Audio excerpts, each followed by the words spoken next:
Welcome back to Comics with Drew. I'm Drew, and it's another review of Spider-Man, more particularly The Amazing Spider-Man, and it's The Amazing Spider-Man number 14. This is Spinning the Dark Web. So this is a lead-in issue to the Dark Web event, of which I am not a fan. Before you read this book, though, you really should read The Amazing Spider-Man number 93 of the previous volume. So in this particular issue, Ben Reilly has been brainwashed by the Beyond Corporation to think that Peter Parker has stolen all of his memories. And again, the backstory for Ben Reilly is that he's a clone of Peter Parker. And I do not like clone stories. I think that they are tedious and boring. So now, this is not to say that if you don't like, there's like this other Ben Reilly miniseries that's going on right now. I've not read it, so I'm not going to say it's bad or it's good.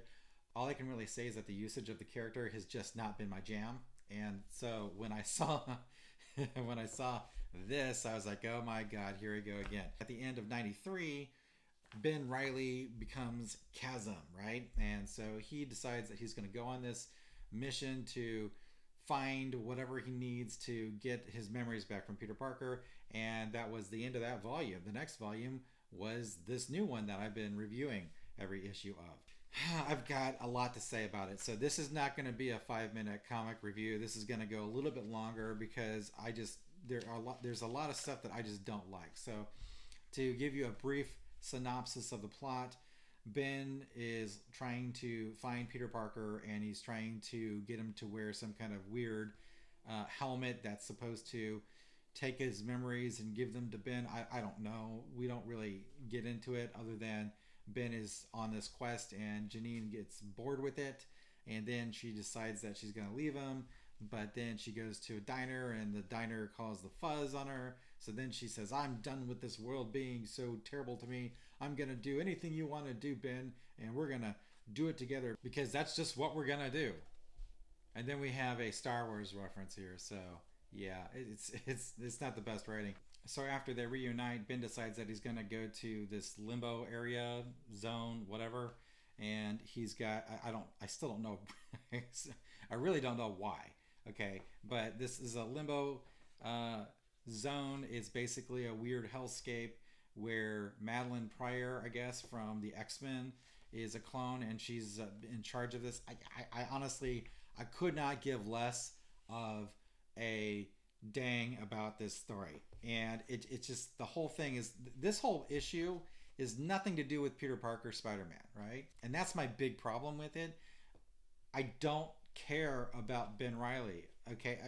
It's like I don't want to read Ben Reilly stories in my Amazing Spider-Man comic. So I understand what they're trying to do, but it's just, I don't really see the point. I really don't. So the other issue that I have with this book is that we still don't know why Peter has turned into a mean jerk. We don't know why Norman, or whether Norman is really got any ulterior plans.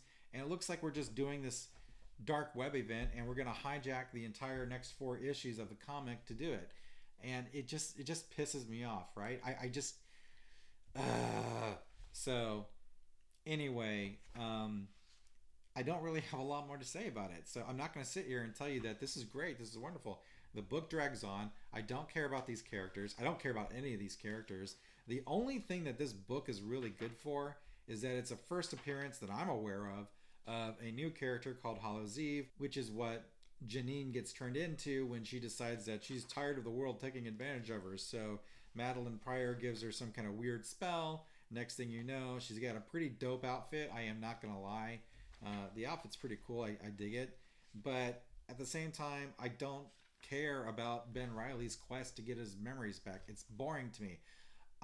That might be cold, and you may like that. So, but I can't deal with it. So, as far as art is concerned, this book is all over the place. It's very whiplash inducing because you have one vibe. See, that's the thing when you're switching between artists through a large book, and I understand why they're doing it. They're doing it because they've got a deadline they're going to meet, and so they say, hey, this artist, you do this section and these pages, and this artist, you do these pages, and that way they can get it turned out.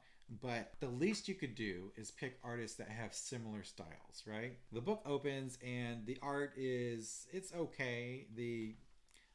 I don't really know which. Okay, spring. It's Michael Dowling. Okay, so Michael Dowling does spring. So we got spring, summer, fall, and winter, right? So we have all four seasons. It's an entire year, and each season has its own artist. And the first artist, which is Michael Dowling, he's all right. The art is okay. It's not really anything to write home about. It's not terrible.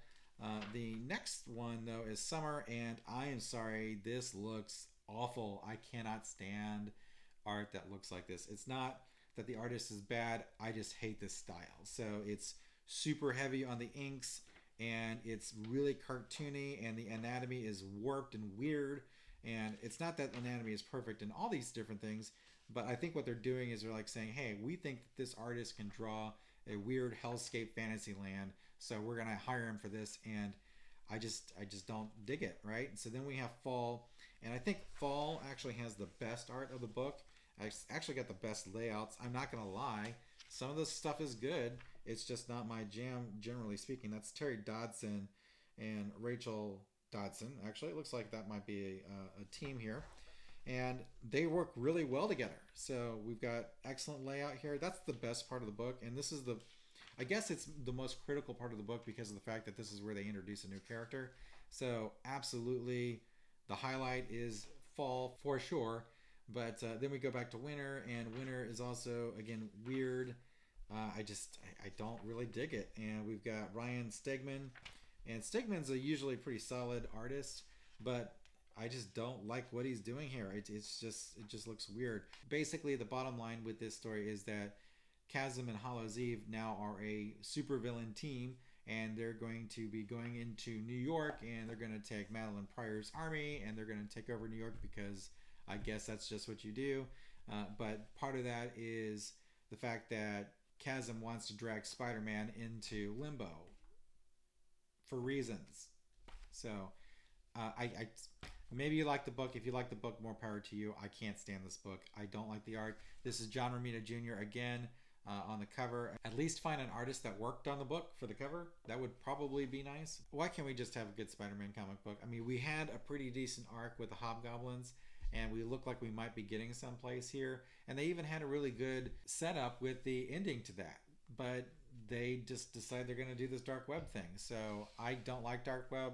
I hear it's not selling that great according to Comics with Perch, but it is what it is.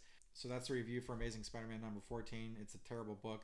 And so if you've made it this far into the video, congratulations, because now you get to know about the contest that I am introducing. This is the first Comics with Drew contest in a very long time, and the prize is going to be a trade paperback of your choice, up to $20, around that area.